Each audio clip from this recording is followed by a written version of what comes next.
Good morning, student. Today our topic of discussion is history of evolution of the plant. इसमें हम पढ़ेंगे कि किस प्रकार से एक सिंगल सेल ऑर्गेनिज्म जिसके अंदर फोटोसिंथेटिक कैपेसिटी रही होगी, उस ऑर्गेनिज्म से नए नए ऑर्गेनिज्म किस प्रकार से बने हैं। तो देखते हैं इस टॉपिक को।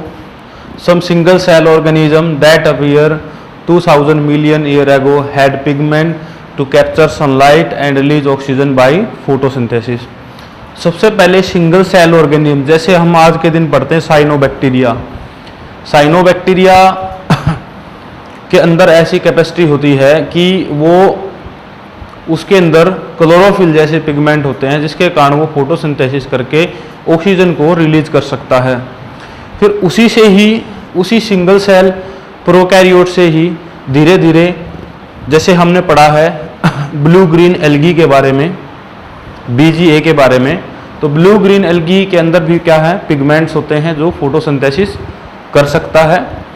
तो इस सिंगल सेल ऑर्गेनिज्म से हमारे पास कुछ एल्गी जैसी चीज़ें बनी होंगी, और एल्गी प्लांट के अंदर सबसे सिंपलेस्ट फॉर्म होती है। फिर इसी एल्गी से ब्रायोफाइट डेवलप हुए थे। कहते हैं कि bryophyte are the first plant that colonize the rock. इन्हें पायनियर स्पीशीज के नाम से भी जाना जाता है, क्योंकि ब्रायोफाइट किसी भी बेयर एरिया में सबसे पहले इन्वेड करते हैं। ब्रायोफाइट इन्वेड ए बेयर एरिया फर्स्ट, इसीलिए इनको पायनियर स्पीशीज भी बोला जाता है, क्योंकि ब्रायोफाइट्स के अंदर ऐसे केमिकल्स होते हैं जो रॉक्स को कोलोनाइज करके, रॉक्स को ब्रेक करके सोइल के अंदर कन्वर्ट करेंगे। तो ब्रायोफाइट यहाँ पे एल्गी के बाद फर्स्ट प्लांट थे जो कोलोनाइज हुए पूरी अर्थ के ऊपर। फिर इसी के साथ seaweeds and few plants exist हुए 320 million year ago. About 200 million before, giant fern pteridophyte were present, but they all fell to form coal deposits slowly. जैसे हम कोयला के बारे में पढ़ते हैं तो हमने 5th और 8th क्लास में पढ़ा था कि जो कोयला बना है वो फर्न के प्लांट से बना है। हमने फर्न के बारे में ये पिछले चैप्टर में भी 11th में भी पढ़ा है कि कोयले की जो पीट फॉर्म है वो इसी से ही बनी हुई है। फिर है herbaceous lycopods and arborescent lycopod evolve from zosterophyllum of the Palaeozoic era. ये जो इरा है इनके बारे में मैं अभी थोड़ी देर में बताऊंगा आपको कि क्या थी ये इरा। तो उस टाइम पे ये लाइकोपोड्स जो कि फर्न की कैटेगरी में आते हैं, टेरिडोफाइट की कैटेगरी में आते हैं, ये बने थे। फिर इसके बाद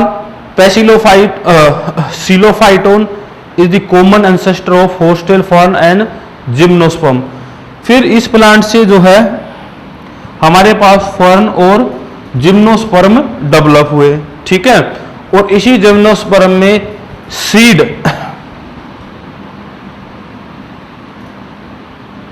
हैबिट्स देखी गई, और इसी के साथ साथ यहां से एंजियोस्पर्म ही बने। जैसे हमने फर्न के बारे में पढ़ा है कि फर्न के प्लांट में अलग अलग मेल और फीमेल और सीड हैबिट्स बनने स्टार्ट हुई, तो इससे हमारे पास बने जिम्नोस्पर्म, और इसी जिम्नोस्पर्म में डेवलपमेंट हो गए आज हमारे पास एंजियोस्पर्म बने। देखिए स्टूडेंट कंफ्यूज रहते हैं इन इरा के बीच में, Silurian, Devonian, Carboniferous, Permian, Triassic, Jurassic, Cretaceous, Quaternary and Tertiary.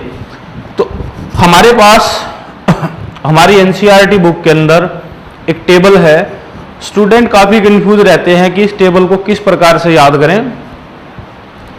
तो इसमें देखना है जो सिल्यूरियन पीरियड था वो था 400 मिलियन ईयर एगो। यहाँ पे एक चीज ये नोट कर लेना, सभी के साथ MYA है।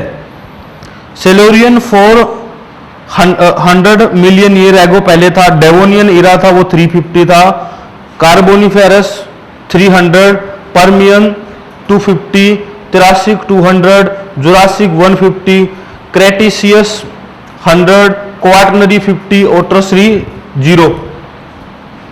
इसको कैसे याद कर सकते हैं? मैं एक सिंपल सेंटेंस यहां पे लिखता हूं, एसडी कार्ड परमिंदर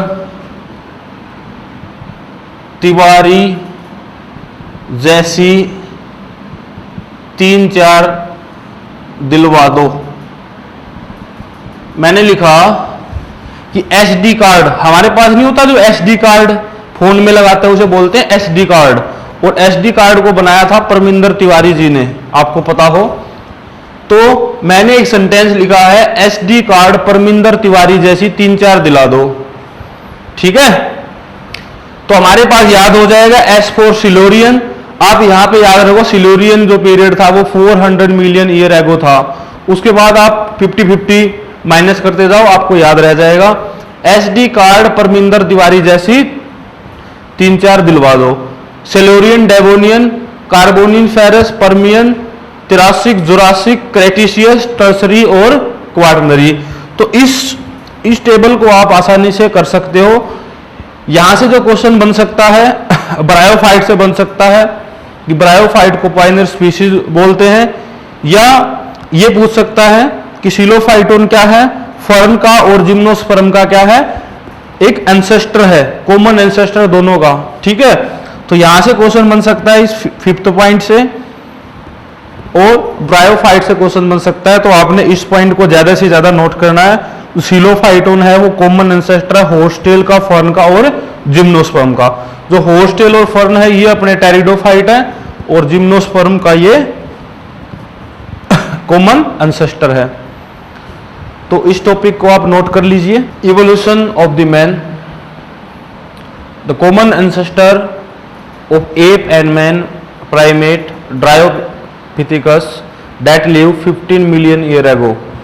देखिए, जो हम हमारी ह्यूमन हिस्ट्री पढ़ेंगे उसमें हमने 7 स्टेप्स को पढ़ के आना पड़ेगा। इन्हें हम एंसेस्टर बोल सकते हो। ड्रायोपिथेकस, रामापिथेकस, ऑस्ट्रेलियोपैथिकन्स, होमो हैबिल्स, होमो इरेक्टस, निएंडरथल मैन और लास्ट होमो सैपियंस जो कि मॉडर्न मैन है।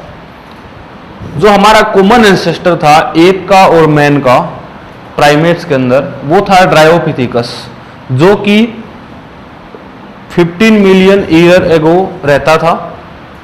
At the same time another genus Ramapithecus also exist. इसी के साथ साथ रामापैथिकस भी एग्जिस्ट था। जो रामापैथिकस था वो बिल्कुल इट इज मैन लाइक, और ड्रायोपिथेकस था इट इज एप लाइक। ये एप जैसा ज्यादा दिखाई देता था ड्रायोपिथेकस, और रामापैथिकस मैन जैसा दिखाई देता था। दोनों के बॉडी पे हेयर थे, और दोनों के दोनों गोरिल्ला और चिंपैंजीज की तरह चलते थे। ये रामापिथेकस थोड़ा सा स्ट्रेट चलता था, बाकी ये बंदर की तरह, गोरिल्लाज की तरह चलता था ड्रायोपिथेकस। तो इसमें आपने याद रखना बस, एक तो ये कहाँ मिले 15 मिलियन ईयर एगो, और ड्रायोपिथेकस एप जैसा था और रामापिथेकस मैन जैसा था। फिर उसके बाद ऑस्ट्रेलियोपैथिकन्स आए। ऑस्ट्रेलियोपैथिकन्स आए 2 मिलियन ईयर एगो। कब आए? 2 मिलियन ईयर एगो इन east Africa grassland.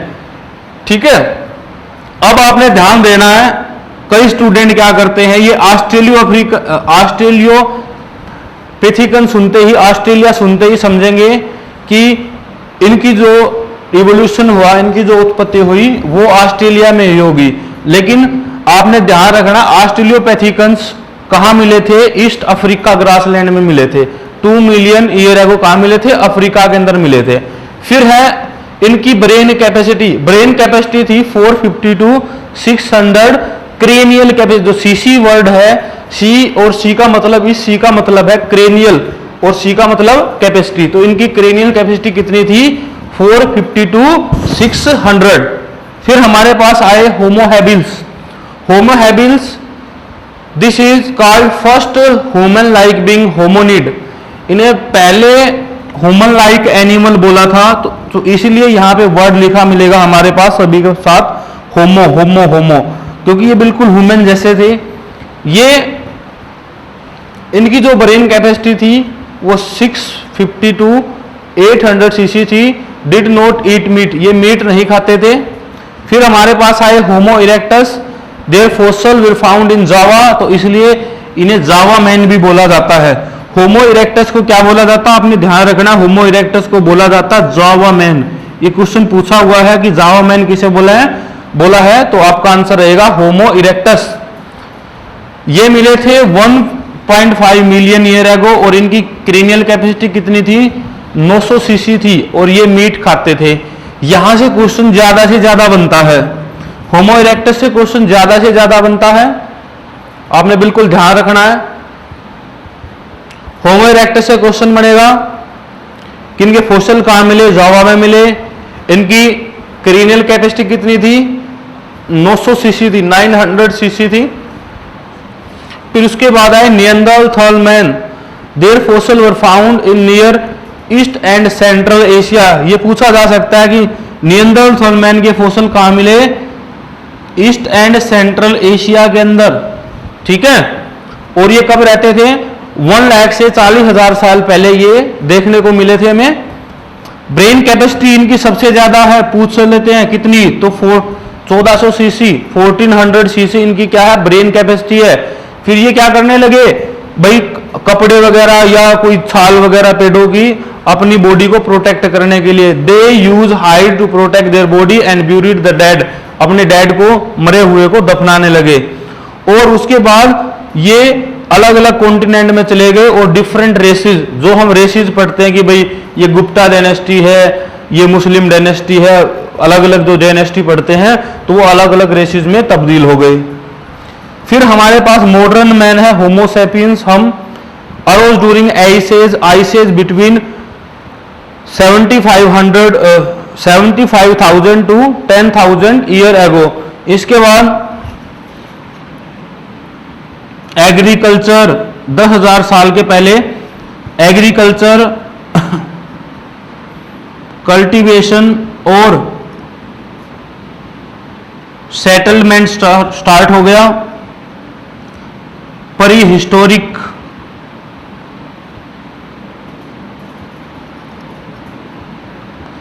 Prehistoric art भी स्टार्ट हो गई, ठीक है। और हमारा जो युग है ह्यूमन सिविलाइजेशन का युग स्टार्ट हुआ।